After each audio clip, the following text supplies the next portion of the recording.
first started, there was a chain link fence around Seville Square, and people used it to put their old washing machines and junk cars in. So we cleaned it up, and we restored and re-roofed all that we could afford to do to save those buildings. We did it, and we brought awareness to downtown in the Seville area. We remember and embrace our history through building monuments. So I went to the board at the Heritage Foundation and I pitched it. And they said, well, David, that sounds great, but how much do you think we need? I said, a lot. We chose Galvez as our first subject, and we went to the city council and we asked them for the location at Palafox and Wright Street, because that is where approximately where Galvez was when he motioned to his troops to go up the hill, and they were going to take the British flag down and put the Spanish flag up. And this year, May 8th, 2018, we had the dedication. I said, Nancy, you're the historian for us, but I got a project for us. She said, oh, I'd love to be part of that. I said, well, your neighbor 2 doors away is Bob Rasmussen, and we need him to be our sculptor. So we went next door to Bob's house with some wine, and then we told him what we wanted him to do. And then he started telling us why he didn't want to do it. Well, by the time we left, he agreed to do it. So he enlisted the help of his daughter, Catherine, to be his apprentice. And Bob and Catherine set out to make the sculpture for us, which is magnificent. Every donation, $100 and above, will be recognized in the plaza. And I didn't come here for a fundraiser, but it's not too late. Departments of Transportation took cities that were originally built for people before World War II, and we superimposed the car on top of that. And what's going on West Urbana Street is you had a street that would have been a neighborhood level street originally that was expanded to 4 lanes, and cars are now going, even though the speed limit says 35, they're going what, 45, 50 miles an hour, and that's a deadly consequence when you put a road like that through a neighborhood. And the important thing to know is that at 20 miles an hour, if a pedestrian is struck, 9 out of 10 survive. By the time you get to 40 miles an hour, 9 out of 10 die.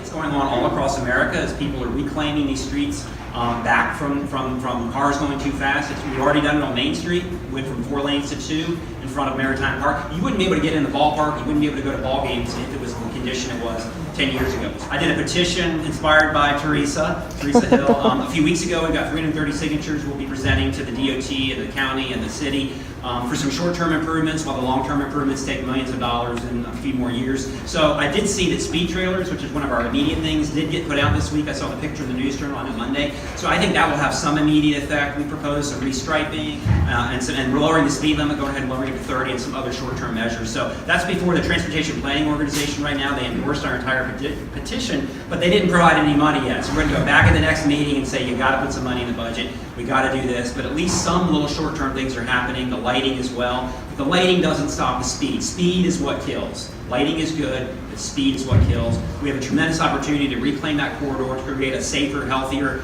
Pensacola and North Hill. North Hill is separated, as we know, by Cervantes Street. You have a north and a south side. We need to reconnect those, and in doing so, help to create really a better Cervantes Street, a better North Hill, and a better Pensacola. And I'll continue to pledge to work with all of you to help make that happen. So, thank you.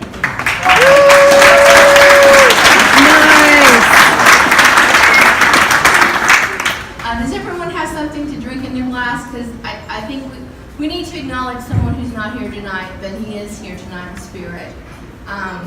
Earlier this year, we lost one of our biggest cheerleaders in North Hill when we lost Bill McBride very suddenly.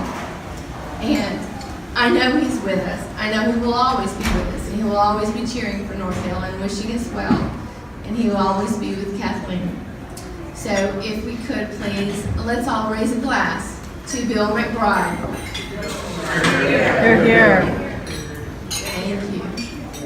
Would like to present and recognize Melanie Nichols for all her hard work and commitment to our community. So if you would all please.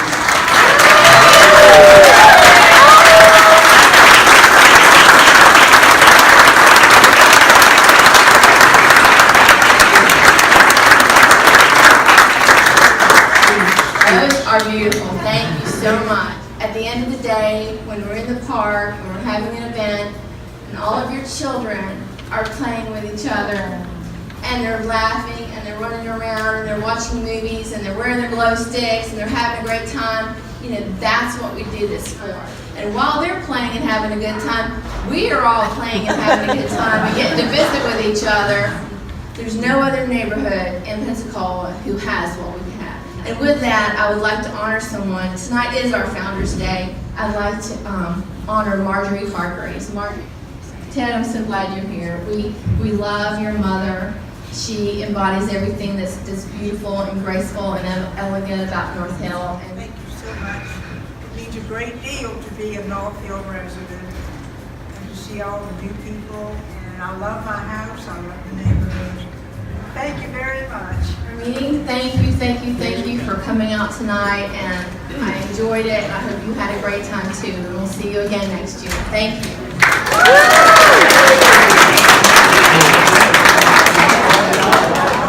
We enjoyed that. Yes, that was great. It was lovely to